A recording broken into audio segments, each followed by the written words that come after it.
శ్రీ గురుభ్యో నమః. శ్రీమాత్రే నమః. గో సంరక్షణకు సంబంధించి శ్రీచక్రపీఠం ఒక అద్భుతమైనటువంటి కార్యాచరణ ప్రారంభం చేస్తుంది. ఈ కార్యక్రమం ఏదైతే నేను చెప్తున్నానో ఇది ఒక అద్భుతమైన వ్యాపారమే అనుకోండి. గోవుని సంరక్షించడంలో మనందరి యొక్క ప్రాధాన్యత చాలా ముఖ్యం.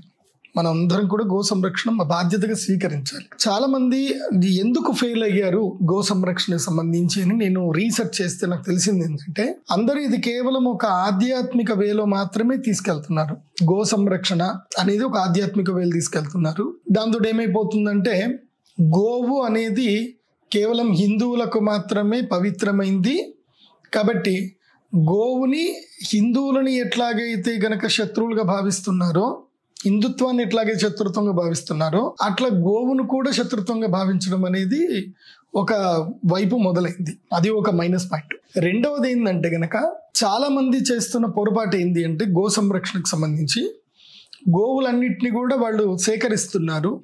కానీ ఏం చేస్తున్నారంటే, ఒక చిన్న ప్రాంతంలో ఒక 2 ఎకరాల్లో 5 ఎకరాలు ఏం చేస్తున్నారంటే గోవులని కట్టేస్తున్నారు. కట్టేసి ఏం చేస్తున్నారు, వాటికి దానా వేస్తూ ఉన్నారు. కంటిన్యూగా దానా వేస్తూ ఉన్నారు. ఆ దానా వేస్తూ అట్లాగే ఉంచుతున్నారు, వాటిని తిప్పట్లేదు. అలా తిప్పకపోవడం వల్ల ఏంటంటే గోవులకు కూడా అనారోగ్యం వస్తుంది. వాటికి ఈగలు కుడుతూ, దోమలు కుడుతూ, ఏ రకమైన ఎండుగడ్డి తింటూ వాటికి అనారోగ్యాలు వస్తుంది. ఇది కూడా ఒక ఫెయిల్యూర్ నేను అబ్జర్వేషన్ చేశాను. అసలు గోరక్షణ అనేది ఎలా చేయాలి అనేది కొంతమంది అద్భుతమైన పండితులు, అనుభవజ్ఞులు అందరు చెప్పింది ఏంటంటే, గో సంరక్షణ చేయాలి అని అంటే గోవులకి మనం ఏం చేయాల్సిన అవసరం లేదు. ఏదైనా ఒక అటవీ ప్రాంతంలో మంచి స్థలం తీసుకోవాలి.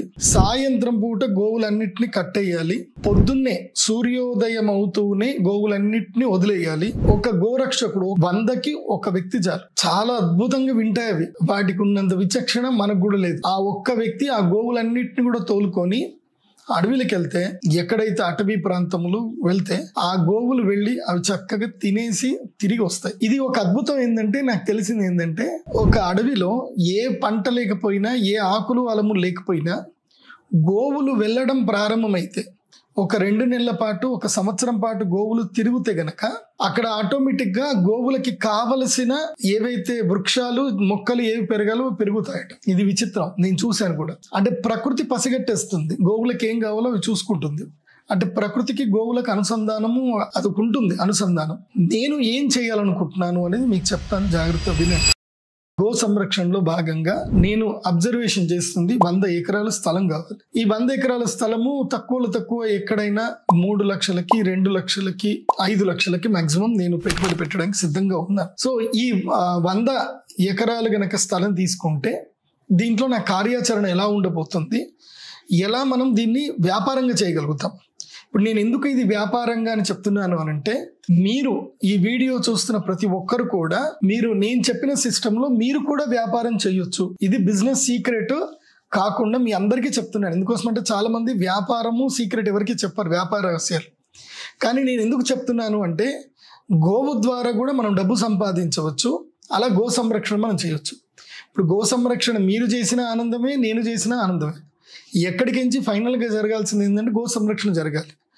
నాకంటూ వ్యక్తిగతంగా గోవు ద్వారా వ్యాపారం చేయాలన్న ఆలోచన, గోవు ద్వారా సంపాదించుకోవాలన్న ఆలోచన నాకు వ్యక్తిగతంగా లేదు. కానీ ఒక సంస్థ ద్వారా చేస్తూ గో సంరక్షణ చేయడానికి మనం ఈ ప్రయత్నం చేయొచ్చు, ఈ వ్యాపారం చేయడం. ఎందుకోసం అంటే ఇది ఒక ఆధ్యాత్మికత వేలు చెప్తే ఇది ఎవరు ముందుకు రారు. అదే వ్యాపారం డబ్బులు వస్తాయి అని చెప్తే చాలా మంది ముందుకు వస్తారు. అందుకే ఈ యొక్క 100 ఎకరాలది గో సంరక్షణ ప్రాజెక్ట్ ఎలా చేయాలి అనేది నేను మీకు చెప్పబోతున్నాను. ఫస్ట్ మనం ఒక 100 ఎకరాలు సేకరించి ఈ 100 ఎకరాలకు ఏదైతే మనం బార్డర్ లైన్ అనుకుంటున్నామో ఆ బార్డర్లో మొత్తం కూడా బ్యాంబూ ప్లాంటేషన్ చేయాలి. బ్యాంబూ ప్లాంటేషన్ అంటే వెదురు బొంగుల యొక్క ప్లాంటేషన్ చేయాలి. ఈ మధ్య వెదురు బొంగులకి చాలా విపరీతమైన డిమాండ్ వచ్చింది. అంటే ఆల్మోస్ట్ 20 ఫీట్లు, 10 నుంచి 20 ఫీట్ల వెడల్పు తీసుకొని మొత్తం కూడా బ్యాంబూ ప్లాంటేషన్ చేయాలి. బ్యాంబూ ప్లాంటేషన్ చేయడం వల్ల ఏమవుతుందంటే, అంటే ఒక 10 ఫీట్లు బాంబూ ప్లాంటేషన్ చేస్తూ వచ్చాం కంటిన్యూగా చుట్టూ సర్కిల్లో. తర్వాత ఒక 10 ఫీట్లు రహదారి వదిలాం, అంటే చుట్టూ తిరగడానికి దారి వదిలాం. మళ్ళీ ఇంకొక 10 ఫీట్లు ఏం చేస్తున్నామంటే మళ్ళీ బ్యాంబూ ప్లానెట్స్ పెట్టాం. అంటే 2 వరుసల్లో ఏం జరుగుతుంది అని అంటే కనుక మనకి బార్డర్ అనేది క్రియేట్ అయిపోతుంది బ్యాంబూ ప్లాంటేషన్. ఇవి పెట్టినటువంటి 3 సంవత్సరాల లోపల చక్కగా మనకి ఈ యొక్క ఏదైతే గోశాలకి మనము సపరేట్గా మనము బార్డర్ కట్టవలసిన అవసరం లేదు, కంచె వేయాల్సిన అవసరం లేదు. కంచెకి మనము గోడ కట్టడానికి మనకు డబ్బులు అయిపోతాయి. అక్కడ ఆ డబ్బులు పెట్టే లోపలే మనకి ఇంకో 100 ఎకరాలు వస్తాయి. కాబట్టి న్యాచురల్ ఏదైతే కనుక కంచె ఏదైతే ఉందో అది బ్యాంబూ ప్లాంటేషన్ పెట్టేస్తాం, న్యాచురల్ కంచె పెరుగుతూ ఉంటుంది. ఇది ఫస్ట్ చేయాల్సిన పని. దాని తర్వాత ఈ 100 ఎకరాల స్థలంలో ఏం చేయాలంటే మనము 10 ఫీట్ల గ్యాప్ తోటి పర్మనెంట్ గా చెట్లు పెట్టాలి. అవి ఏ చెట్లు అనేది చాలా రకాలైన చెట్లు పెట్టవచ్చు. ఆ చెట్టు వల్ల మనకి సంవత్సరానికి తక్కువ 5,000 రూపాయలైనా ఒక చెట్టు వల్ల మనకి లాభం రావాలి. 5,000 రూపాయలైనా లాభం రావాలి. ఇలా 10 ఫీట్ల గ్యాప్ ఇచ్చి కనుక పెట్టగలిగితే మనకి ఒక చెట్టు నుంచి 10,000 రూపాయల లాభం వచ్చినా 100 ఎకరాలకు కలిపి మనకి 1 కోటి రూపాయల లాభం వస్తుంది. 10 కోట్ల రూపాయల లాభం వస్తుంది. 100 ఎకరాలకు 10 కోట్లు వస్తుంది. 10 ఎకరాలకు 1 కోటి రూపాయలు, 100 ఎకరాలకు 10 కోట్లు లాభం వస్తుంది సంవత్సరానికి. ఎప్పుడు? 5 సంవత్సరాల తర్వాత. సో అలాంటి వృక్షాల యొక్క లిస్ట్ నా దగ్గర ఉంది. సో అయిపోయింది. ఇక్కడ ఇది పెట్టాం. అంటే మనము ఈ ల్యాండ్ 5 కోట్లు పెట్టి కొన్నా, 100 ఎకరాల ల్యాండ్ 5 కోట్లు పెట్టి కొన్నా, ఫస్ట్ ఇనిషియల్గా ఒక 1 crore రూపీస్ మనము పెట్టుబడి పెట్టుకొని 1 కోటి రూపాయల్లో మనము ఈ యొక్క నేలను మొత్తం కూడా చదును చేసుకొని ఈ ప్లాంటేషన్ పెట్టుకొని ఈ బ్యాంబూ ప్లాంటేషన్ ఇవి జస్ట్ మనకి 10 లక్షల్లో అయిపోతుంది. 10 లక్షల్లో ప్లాంటేషన్ మొత్తం అయిపోతుంది. భూమి చదును చేసుకోవడానికి ఇంకో 10 లక్షలు ఖర్చు అవుతుంది. 20 లక్షల ఖర్చులో భూమి చదును అయిపోతుంది, ప్లాంటేషన్ అయిపోతుంది. ఇంకొక 20 లక్షలు ఖర్చు పెడితే మనకి వీటికి డ్రిప్ ఇరిగేషన్ కూడా రెడీ అయిపోతుంది. అంటే అన్నిటికి కూడా చక్కగా నీళ్లు రావడం అనేది సిస్టమ్ అయిపోతుంది, డ్రిప్ ఇరిగేషన్ అయిపోతుంది. ఇప్పుడు నెక్స్ట్ ఏంటి? ఇప్పుడు వీటికి మధ్యన మనకి గ్యాప్ ఉంది కదా, 10 ఫీట్ల గ్యాప్ ఉంది కదా. ఆ గ్యాప్లో ఏం చెయ్యాలి అని అంటే కందులు, పసుపు, మక్క, అశ్వగంధం అని ఒక మంచి పంట ఉంది. అశ్వగంధము ఏవైనా పంటలు మనము నేరుగా ఒక ట్రాక్టర్ తోటి ఇలా దున్నేసి చక్కగా పంట పెట్టేసుకోవచ్చు. ఇలా పంటలు పెట్టడం వల్ల ఏం జరుగుతుందంటే సంవత్సర ఆదాయం అనేది జరుగుతుంది. ఏమంటే మీరు గో సంరక్షణ అని చెప్పి ఆదాయం చెప్తారండి అంటే ఎస్ చెప్తున్నా, అక్కడికే వస్తున్నా. ఇది ఫస్ట్ ప్రిపరేషన్ చేసుకొని నెక్స్ట్ ఇదే దీంట్లోనే ఒక 10 ఎకరాల స్థలం పాటు ఒక 10 ఎకరాల స్థలంని మనము అంటే చక్కగా రేకులతోటి షెడ్లు చేసుకొని గోవులన్నిటిని కూడా కట్టేయడానికి ఒక ప్రదేశం పెట్టుకొని ఒక 20 ఎకరాల స్థలము కేవలము గోవులకి ఏవైతే మనము గ్రాసం ఏదైతే కావాలో అది పండించుకోవాలి. ఏది? ఈ 10 ఫీట్ల గ్యాప్లో చెట్లు. సో ఇక్కడ మనము గోవుల్ని కలెక్ట్ చేస్తాం. ఎన్నిటిని కలెక్ట్ చేస్తామంటే ఒక 5,000 గోవులు కలెక్ట్ చేస్తాం అనుకుందాం. ఒక ఎకరానికి మనము 500 గోవులను అయితే పెట్టవచ్చు ఈజీగా. 500 గోవుల్ని చక్కగా కట్టేయచ్చు ఎకరానికి. సో 10 ఎకరాలు అయితే కనుక 5,000 గోవులు మనకి ఈజీగా పడతాయి. లేదా 20 ఎకరాలు అనుకుందాం. 20 ఎకరాల్లో మనకి ఒక 5,000 గోవులు వచ్చాయి. ఆ 5,000 గోవులు ఏం చేస్తామంటే చక్కగా రాత్రి పూట మాత్రమే కడతాము. వాటికి దానా వేసేస్తాము. ఉదయం తెల్లవారుజామునే వాటిని వదిలేస్తాం. సరే, అవి వెళతాయి, తింటాయి, వస్తాయి. ఇక్కడ గోవుని సంరక్షించడం వల్ల మనకి ఏం లాభం అంటే ఈ యొక్క గోవులకి ఏవైతే గనక గోమయము, గోమూత్రం ఏదైతే పడుతుందో వీటన్నిటిని కూడా ఒకే దగ్గరికి డంప్ అయ్యేటట్టు ఫ్లో చేయాలి. అంటే ప్రతిరోజు గోవులన్నీ వెళ్ళిపోయిన తర్వాత అవి వేసినటువంటి మూత్రము, గోమయం మొత్తం కూడా వాటర్ తోటి కొట్టేసి క్లీన్ చేసే ఒక సిస్టమ్ ఉంటుంది. సో వర్కర్స్ అందరు కూడా క్లీన్ చేస్తారు. వాటికి ఫ్లో సిస్టమ్ ఉంటుంది.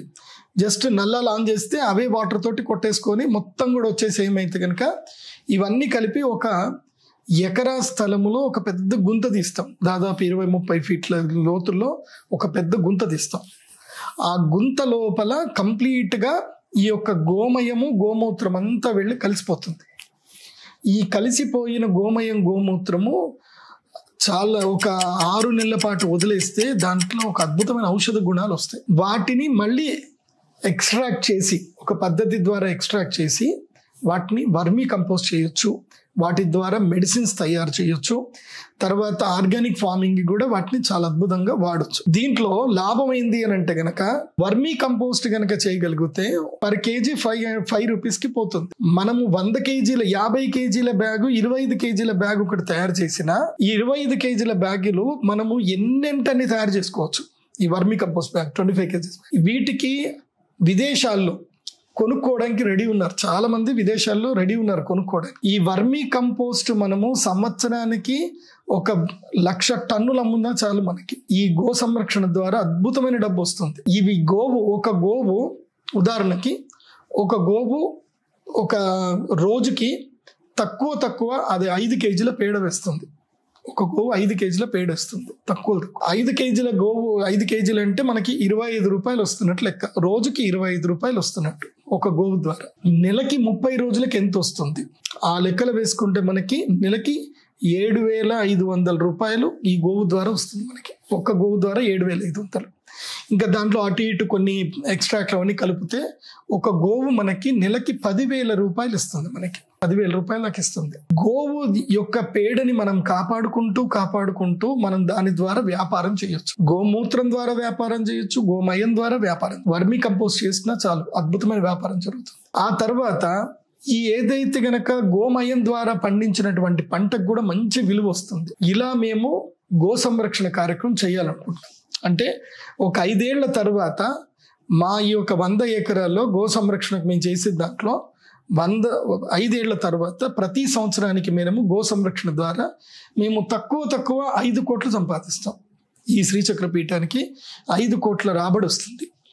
అది ఇన్కమ్ ట్యాక్స్ కింద కూడా రాదు. ఎందుకోసమంటే మేము చేసేది ప్యూర్ ఫార్మింగ్ కాబట్టి ఫార్మింగ్లో ఎగ్జంప్షన్ ఉంది. ఇంకా మనకి సబ్సిడీలు కూడా వస్తాయి గవర్నమెంట్ నుంచి. తక్కువ అన్ని ఖర్చులన్నీ పోను 5 కోట్లు మిగులుతాయి. సంవత్సరానికి 5 కోట్లు మిగులుతాయి. మేమేం చేయాలనుకుంటున్నాం, కార్యాచరణ ఎలా ప్రారంభం చేయాలనుకుంటున్నాం అని చెప్తాను. ఫస్ట్ కార్యాచరణకు మాకు 100 ఎకరాల స్థలం కావాలి. ఎవరైనా పుణ్యాత్ములు పూర్వజన్మ సుకృతం ఉండి వాళ్ళకి అదృష్టం ఉన్నటువంటి వాళ్ళు, దైవానుగ్రహం ఉన్న వాళ్ళు మాకు ఫోన్ చేయండి. మీ దగ్గర 100 ఎకరాలు ఉంటే గురుగారు మీ ప్రాజెక్ట్ నాకు నచ్చింది, నాకు నమ్మకం ఉంది, నేను మీకు 100 ఎకరాలు ఇస్తున్నాను. మేము ఈ 5 years టైంలో మీకు మీ యొక్క పొలంకి సంబంధించిన డబ్బులు మీకు ఇచ్చేస్తాం.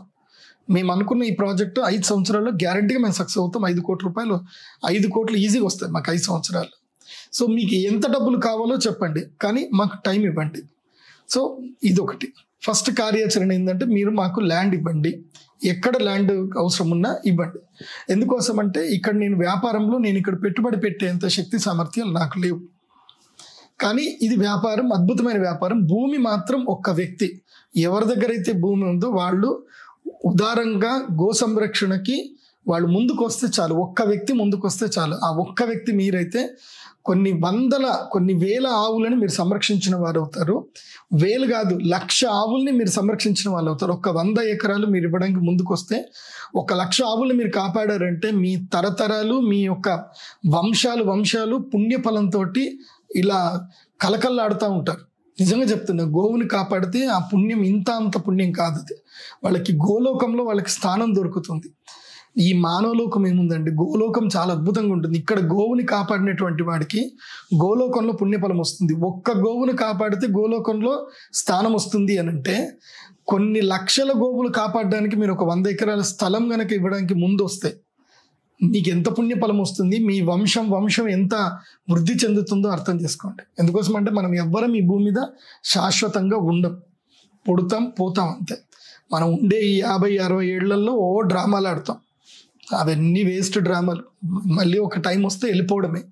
నావాడు నా మనవాడు అని అనుకుంటాం. తర్వాత వాడు పిండం పెడతాడో కూడా తెలియదు. కానీ అదే గోవును కాపాడేవనుకో, నీ మనవాళ్ళు నీ కొడుకులు నీకు పిండం పెట్టకపోయినా గోవును కాపాడితే ఆటోమేటిక్గా వైతరణి నదిలో ఇదే గోవు వచ్చి మనల్ని కాపాడుతుంది. ఇది మనకి గరుడ పురాణం కూడా చెప్తుంది. అందుకే మీ అందరికీ రిక్వెస్ట్ చేసేది ఏంటంటే ఎవరైనా దాతలు ముందుకు రండి. మీరు దాంట్లో వ్యాపారంలో భాగస్వాములు అవ్వాలన్నా సంతోషం. మీరు ఏం చేయాల్సిన అవసరం లేదు. మీరు భూమి మాకు లీజ్కి ఇవ్వండి, అగ్రిమెంట్ చేసుకోండి, మీకు సంవత్సరానికి ఎంత కావాలో చెప్పండి, మేము డబ్బులు ఇస్తాం.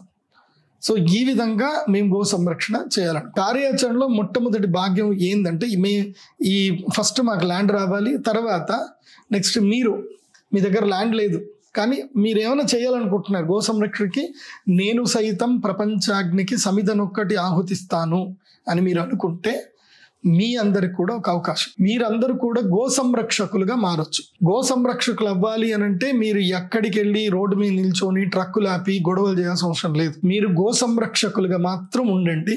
మా వెబ్సైట్లో ఫ్రీగా ఎన్రోల్ చేసుకోండి గో సంరక్షకులుగా. మీ పేరు, మీ ఫోన్ నెంబరు, అడ్రస్సు, మీ పిన్ కోడ్ ఇది మాకు ఇస్తే అక్కడ ఒక చిన్న లింక్ ఉంటుంది, URL లింక్. మీ గూగుల్ మ్యాప్, మీ ఎక్కడైతే ఉంటున్నారో మీరు గూగుల్ మ్యాప్ లొకేషన్ మాకు ఇవ్వగలిగితే నావిగేషన్ అనేది ఒకటి అవుతుంది. తర్వాత మా వెబ్సైట్లో SDPF సనాతన ధర్మ ప్రొటెక్షన్ ఫోర్స్ అని వెబ్సైట్ మాది తయారు చేస్తున్నాం. ఫస్ట్ అయితే బేసిక్గా pradeepjoshi.comలోనే అన్నీ ఉంటాయి. తర్వాత రిమైనింగ్ ఒక్కొక్క వెబ్సైట్ డిజైన్ అవుతుంది. ఇప్పుడు మీరు pradeepjoshi.comలోనే గో సంరక్షణ, గోసేవక్ అని కొడితే, గో సంరక్షక్ అని కొడితే మీకు ఫామ్ వస్తుంది. ఆ ఫామ్ మీరు ఫిల్ చేసిన తర్వాత మీ గూగుల్ మ్యాప్ నావిగేషన్ తర్వాత గోరక్షక దళం అనేది ఒకటి ఉంటుంది. అది క్లిక్ చేస్తే గూగుల్ మ్యాప్లో గోరక్షక దళాలు ఎక్కడెక్కడ ఉన్నాయని మొత్తం అందరి ఫోటోతో సహా, ఇప్పుడు ఒక ఆంధ్రప్రదేశ్లో, తెలంగాణలో 2 తెలుగు రాష్ట్రాలు కలిపితే గోరక్షక దళాలు ఎక్కడెక్కడ ఉన్నాయి అండ్ గోరక్షకాస్ ఇన్ తెలంగాణ అని కొడితే తెలంగాణలో మొత్తం ఎవరెవరు ఏ ఊర్లలో ఎంతమంది ఉన్నారో వాళ్ళ ఫోటోతో సహా వాళ్ళ గూగుల్ మ్యాప్లో ఇట్లా మనకి విజువల్గా అనిపిస్తుంది. అలా గో సంరక్షకులు ఉంటారు. మీరు చేయవలసిందల్లా ఒక్కటే, మీ యొక్క మొబైల్లోని, మీ వీడియోస్లోని మీ రీల్స్ చేయండి. నేను శ్రీచక్రపీఠం గోరక్షక దళంలో నేను గోరక్షకుడిని, నేను గోరక్షకురాల్ని, నా ఐడి ఇది. మీరు ఎవరైనా సరే ఈ జిల్లాలో మీరు ఏదైతే ఊర్లో ఉంటున్నారో మీ ఊరు ప్రాంతంలో మీకు అవైలబుల్ ఉన్నటువంటి 10 కిలోమీటర్స్ రేడియస్లో మీ యొక్క ఊర్ల పేర్లు చెప్పండి. ఈ ఊర్లలో ఎవరైనా రైతులు ఆవులని అమ్మాలి అనుకుంటే, అంటే మీరు ఆవులని మీరు రక్షించలేకపోతున్నారు, గో దానం చేయాలి అన్నా, గోవులని అమ్మేయాలి అనుకున్నా మాకు ఇచ్చేసేయండి. మేము డబ్బులు ఇచ్చి కొనుక్కుంటాం. మీరు దానం ఇచ్చినా ఫ్రీగా స్వీకరిస్తాం. టార్గెట్ ఏంటంటే ఈ గోవులు స్లాటర్ హౌస్కి వెళ్ళకూడదు. అంటే గోవులని చంపడానికి వేరే వాళ్ళు ఎవరికి ఇవ్వకూడదు, చంపడానికి గోవులు ఎవరు ఇవ్వకూడదు, గో రక్షకానికి వెళ్ళాలి. మళ్ళీ ఈ గోవులన్నీ కూడా మనం అందరం కలెక్ట్ చేసుకోవాలి. గో రక్షకులు చేయాల్సింది ఏంటంటే వాళ్ళతోటి మాట్లాడి నెగోసియేషన్ చేసి ఇది వచ్చింది అని మన టీంకి, మన వెబ్సైట్లో మీకు అందరికీ లాగిన్స్ ఇచ్చేస్తాం. అప్పటికి ఆ లాగిన్స్ ప్రకారము మీ దగ్గర ఏమేమి ఆవులు ఉన్నాయని మీరు ఫొటోస్ అవి అప్లోడ్ చేసేస్తే మన అడ్మిన్ టీం ఏం చేస్తారు అంటే, అడ్మిన్ టీము మీ ప్రతి ఒక్క డిస్ట్రిక్ట్కి ఒక అడ్మిన్ టీం హెడ్ ఉంటారు. సో ఈ అడ్మిన్ టీము రైతుతో మాట్లాడేస్తారు, రైతుకి అకౌంట్లో డబ్బులు ట్రాన్స్ఫర్ చేసేస్తారు. మీరు అక్కడికి వెళ్ళగానే మీతోటి కన్వర్సేషన్ జరుగుతుంది, రైతుకి అకౌంట్లో డబ్బులు వెళ్ళిపోతాయి. సో ఆ గోవుని శ్రీచక్రపీఠాన్ని తరలించే బాధ్యత గోరక్షకుడిది. ఆ ట్రాన్స్పోర్టేషన్ ఛార్జెస్ కూడా మేము ఇవ్వడం జరుగుతుంది. ఇలా గోవులన్నింటినీ కలెక్ట్ చేయడం అనేది మా బాధ్యత. ఇలా 100 ఎకరాలు ఇవి జరిగాయి. ఈ 100 ఎకరాల్లో మా ప్రాజెక్ట్ 5 years కంప్లీట్ అయిపోయింది. మా దగ్గర డబ్బులు వచ్చేసాయి. నెక్స్ట్ ఎవ్రీ ఇయర్ మాకు 5 crores వస్తాయి. ఇంకా దీంట్లో డౌట్ లేదు మాకు. ఈ 100 ఎకరాల్లో ప్రతి సంవత్సరానికి మాకు 5 crores వస్తాయి. ఈ 5 కోట్ల డబ్బులు ఏవైతే ఉన్నాయో ఇవి పెట్టి మళ్ళీ ఇంకో దగ్గర 100 ఎకరాలు కొంటాం. ఇంకా ఎక్కడ ఈ డబ్బులు వచ్చిన కొద్దికి ఇవి రొటేషన్ చేస్తా పోవడమే. ఎక్కడ దొరికితే అక్కడక్కడ మనము కొంటా పోవడమే. ఇదే పని మేము చేయాల్సిన ఆలోచన, ఇంక వేరే ఏ ఆలోచన లేదు.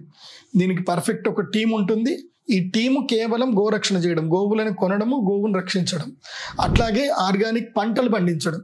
ఆ తర్వాత ఏం చేస్తాము, ఇక్కడ ఈ యొక్క 100 ఎకరాల స్థలంలో ఏదైతే ఉందో తర్వాత చేయాల్సిన కార్యాచరణ ఏంది, 100 ఎకరాలు కొనడము, గోరక్షకుల్ని పెట్టడం. ఈ 2 స్టెప్ 1 స్టెప్ 2 అయిపోయాయి. స్టెప్ 1లో ఏంటంటే స్థలం తీసుకోవడము, స్టెప్ 2 ఏంటంటే ప్లాంటేషన్ చేయడము, స్టెప్ 3 గోరక్షక దళాన్ని నియమించుకోవడము, స్టెప్ 4 గోవులని కలెక్ట్ చేసుకోవడము, స్టెప్ 5 వర్మీ కంపోస్ట్ డిజైన్ చేసుకోవడము, స్టెప్ 6 ఇప్పుడు 6వ స్టెప్లోకి వచ్చాం. ఇక్కడ ఏమిటి అంటే గనక ఇక మనకి కల్టివేషన్ జరుగుతూ ఉంటుంది, ప్లాంట్స్ పెరుగుతూ ఉంటాయి, అన్ని జరుగుతున్నప్పుడు 6వ ప్లాన్లో ఏంటంటే ఇక్కడ మనము గురుకులాలు పెట్టడం, ఫస్ట్ యోగా ఇన్స్టిట్యూట్స్ పెట్టడం. ఈ 100 ఎకరాల స్థలంలో ఒక 10 ఎకరాల స్థలం ఇప్పుడు మనం తీసుకుంటాం. దీంట్లో ఒక 5-10 ఎకరాల స్థలం తీసుకొని ఇక్కడ మనము స్కూల్స్ స్టార్ట్ చేస్తాం. ఇక్కడ నుంచి స్కూల్స్ స్టార్ట్ చేస్తాం, ఎడ్యుకేషనల్ ఇన్స్టిట్యూషన్ స్టార్ట్ చేస్తాం. ఈ ఎడ్యుకేషనల్ ఇన్స్టిట్యూషన్స్లో అందరికీ చక్కగా చదువుకుంటారు. ఈ యొక్క గో సంరక్షణ ద్వారా వీటి ద్వారా వచ్చే డబ్బులు మనకి ఎడ్యుకేషన్ ఇన్స్టిట్యూషన్ ద్వారా వచ్చే డబ్బులు కూడా దీనికి యాడ్ ఆన్ అవుతాయి. దీంట్లో వేద విద్య, తర్వాత మోడర్న్ ఎడ్యుకేషన్ ఇవన్నీ కలిపి ఎడ్యుకేషన్ ఇన్స్టిట్యూషన్ అనేది పెట్టడం జరుగుతుంది. సో ఇది ఏదైతే 5 yearsకి ఈ సిస్టమ్ సక్సెస్ అయిందనుకోండి, ఎవ్రీ ఇయర్ ఒక్కొక్క చోట 100 ఎకరాలు, ప్రతి సంవత్సరానికి ఒక్కొక్క 100 ఎకరాలు పోతూ ఉండడమే మా శ్రీచక్రపీఠం లక్ష్యం. మొత్తం మీద శ్రీచక్రపీఠం యొక్క ముఖ్య ఉద్దేశం ఏంటంటే 10,000 ఎకరాలు తీసుకోవాలి. ప్రతి రాష్ట్రంలోనూ 100 ఎకరాలు తీసుకోవాలి. మొత్తం మీద ప్రపంచవ్యాప్తంగా గో సంరక్షణ ఈ విధంగా జరగాలి. దీనికి నాకు ఫస్ట్ కావాల్సిందల్లా ఒక్క వ్యక్తి, 100 ఎకరాల ఆసామి. ఆ పుణ్యాత్ముడు ఎవరో భగవంతుడు అమ్మవారి వెతికి పెట్టాలి. మాకు ఆ పుణ్యాత్ముడు ఎవరో గాని ఒక్క వ్యక్తి ముందుకొచ్చి 100 ఎకరాలు నా దగ్గర ఉంది, మీ ఈ అద్భుతమైన యజ్ఞం మీరు చెయ్యండి, గో సంరక్షణ యాగం మీరు చెయ్యండి, మేము చూసుకుంటాం అని అంటే చాలు. నేను చూసుకుంటే ఇంకా అక్కడి నుంచి నేను ప్రారంభం చేస్తా. నేను మొత్తం అవసరమైతే తెలంగాణలో, ఆంధ్రప్రదేశ్లో, కర్ణాటకలో, మహారాష్ట్రలో కావాలంటే పాదయాత్ర కూడా చేస్తా. కానీ మాత్రం నాకు జరగాల్సిందల్లా గో సంరక్షణ జరగాలి. ఇది మనం చేయవలసిన నా ఆలోచన. తర్వాత దీనిలో రెగ్యులర్ గా యజ్ఞ యాగాదులు చేయించడము, ఎవరెవరికి సమస్యలు ఉంటే వాళ్ళకి అక్కడ యాగాలు చేయించడం. ఇంకా ఇప్పుడు నా దగ్గర రెమెడీస్ చేయించుకోవాలంటే 50,000 ఖర్చు అవుతుంది. అదే మేము ఈ గో సంరక్షణ చేసిన తర్వాత రెమెడీస్ చాలా తక్కువ ధరలో అందరికీ రెమెడీస్ చేయిస్తాం. ఆ తర్వాత ఈ గో సంరక్షణకు సంబంధించి ఏం చేస్తామంటే మన SDPF వెబ్సైట్ లో ఎవరైతే గోరక్షక దళము ఎవరైతే ఉన్నారు, ఇప్పుడు గో సంరక్షకులు ఎవరైతే జాయిన్ అయ్యారో వాళ్ళు మాకు ఫ్యూచర్ డిస్ట్రిబ్యూటర్స్ అవుతారు. గుర్తుపెట్టుకోండి, మీరు ఫ్యూచర్ మాకు డిస్ట్రిబ్యూటర్స్ అవుతారు. గోరక్షక దళంలో ఇప్పుడు ఎవరైతే జాయిన్ అవుతారో వాళ్ళు ఒక 5 years తర్వాత వాళ్ళు డిస్ట్రిబ్యూటర్గా మారుతారు. 5 years కూడా అక్కర్లేదు, 1-2 years లోనే వాళ్ళు డిస్ట్రిబ్యూటర్గా మారుతారు. ఏంటండి డిస్ట్రిబ్యూటర్స్ అని అంటే, మనము ఏవైతే గనక ఈ 100 ఎకరాల్లో ఇక ఫ్యూచర్లో మన శ్రీచక్రపీఠ గో సంరక్షణకు సంబంధించిన ల్యాండ్లో ఏవైతే పంటలు పండుతాయో ఆ పంటలన్నిటిని కూడా మనము ఆర్గానిక్ పద్ధతిలో పండించిన పంటలన్నీ కూడా మనము అందరికీ కూడా ఆన్లైన్లో అమ్మడం జరుగుతుంది. ఆన్లైన్లో అమ్ముతాము, అదేవిధంగా అందరికి కూడా అమ్మడం జరుగుతుంది. సో మెల్లిమెల్లిగా ఏం చేస్తామంటే మనము ప్రతి ఒక్క కేంద్రము లోపల, జిల్లా కేంద్రంలో ఒక సూపర్ మార్కెట్ స్టార్ట్ చేస్తాం. ఆ సూపర్ మార్కెట్లో మనము ఈ గోరక్షక్ మనం ఆర్గానిక్ ఏదైతే ఫుడ్ పండిస్తామో మన ప్రొడక్ట్స్ ఏవైతే ఉన్నాయో అవి మనము అమ్మడం, వ్యాపారం చేయడం స్టార్ట్ చేస్తాము. అలా వచ్చిన డబ్బులతోటి కూడా మనం ముందుకెళ్ళొచ్చు. ఇలా చాలా అద్భుతమైన ప్రణాళిక ఉంది నా దగ్గర. ఇంకా చాలా ప్రణాళిక ఉంది, కానీ అన్ని ఒకటేసారి చెప్తే మీకు కూడా అర్థం అవ్వదు. ఇలాంటి అద్భుతమైన ప్రణాళికతోటి ముందుకెళ్ళాలనుకుంటున్నా. సో మనం మొట్టమొదటిగా మాకు కావాల్సింది ఏంటంటే 100 ఎకరాల స్థలం కావాలి. ఎవరో ఆ పుణ్యాత్ములు ముందుకు వస్తే మేము కొనుక్కుంటాం. మొన్న ఈ మధ్య ఎక్కడో చూసాను, 3 లక్షలకు ఎకరం ఉంది, 100 ఎకరాలని చూస్తే వాళ్ళకి ఫోన్ చేస్తే సార్ అమ్ముడు పోయింది అని అన్నారు. 3 కోట్ల రూపాయలు అయితే నేను 1 time పేమెంట్ లో ఇచ్చేస్తా. ఇమీడియట్లీ 3 నెలల్లో 3 కోట్ల రూపాయలు ఇచ్చేస్తా. 3 కోట్ల రూపాయలకి ఎవరైనా 100 ఎకరాలు ఇవ్వడానికి వస్తే చెప్పండి, ఇమీడియట్లీ ఇచ్చేస్తా 3 కోట్లు. ఎవరైనా పుణ్యాత్ములు 5 కోట్లు అంటే కొంచెం నాతో కష్టం, కానీ 3 కోట్లు అంటే ఇచ్చేస్తాను. నా ఇల్లు నాకున్న ఇల్లు అమ్మేస్తే వచ్చేస్తా, నాకు 2 కోట్లు వచ్చేస్తే ఇచ్చేస్తాను నేను. కాకపోతే గో సంరక్షణ ఇంకా చెయ్యాలి, ఇంకా నిద్రపోవద్దు మనం. ఇకపై నా ఆలోచన ఏంటంటే, ఈ గో సంరక్షణ చేయడం మనం కరెక్ట్ గా ఇంకా చేయగలిగితే ప్రతి ఒక్క హిందువు మనకు సపోర్ట్ చేస్తాడు. ప్రతి ఒక్క హిందూ నా శ్రీచక్రపీఠంకి వస్తాడు. తిరుపతి వెంకటేశ్వర స్వామి ఉండిలో డబ్బులు వేసే దానికన్నా ఇక్కడ ఆ వెంకటేశ్వర స్వామికి పాలు తాగించిన ఆ గోవును సంరక్షించడమే బాధ్యత అని చెప్పి ప్రతి హిందువు వస్తాడు అన్న నమ్మకం నాకు ఉంది. ఎందుకోసం అంటే ఆ స్వామి ఉండిలో ఒక్కరోజు ఉండి ఆదాయమే 3 కోట్లు. ఒక్కరోజు ఉండి ఆదాయం 3 కోట్లు. ఆయన ఒక్కరోజు ఆదాయము నాకు అనుగ్రహించిన, ఆయనకి పాలు తాగించి ఆయనని ఆపత్ సంరక్షణ చేసినటువంటి ఆ గోవుని కాపాడే బాధ్యత నాది. దానికి వెంకటేశ్వర స్వామి కూడా భుజం తట్టి మరీ అనుగ్రహిస్తాడు అని నాకు నమ్మకం ఉంది. కాబట్టి మనమందరం చేయాల్సిందల్లా గోవును కాపాడడమే మనందరి బాధ్యత. ఒక్క గోవును కాపాడితే భూమిని కాపాడినట్టే. భూమి కాపాడితే భూమి, ఇంకోటి కూడా మీకు తెలుసో తెలీదో, మన హిందువులకు సంబంధించిన భూములన్నీ కూడా అన్యాక్రాంతం అయిపోతున్నాయి. అది గుర్తుపెట్టుకోండి. మన దేవాలయ భూములన్నీ కూడా కబ్జా చేస్తున్నారు, దేవాలయ భూములన్నీ అమ్మేస్తున్నారు. కానీ చర్చు భూములు అమ్మరు, వక్ఫ్ భూములు అమ్మరు. వక్ఫ్ భూములు ప్రభుత్వ అధీనంలో ఉండవు, చర్చు భూములు ప్రభుత్వ అధీనంలో ఉండవు. దేవాదాయ భూములు మాత్రము లేవు. దేవాదాయ భూములన్నీ ప్రభుత్వ అధీనంలోకి వెళ్ళిపోయి అవి అన్యాక్రాంతమైపోయి వాటిని వేలం వేసేసి అమ్మేయడం జరిగింది.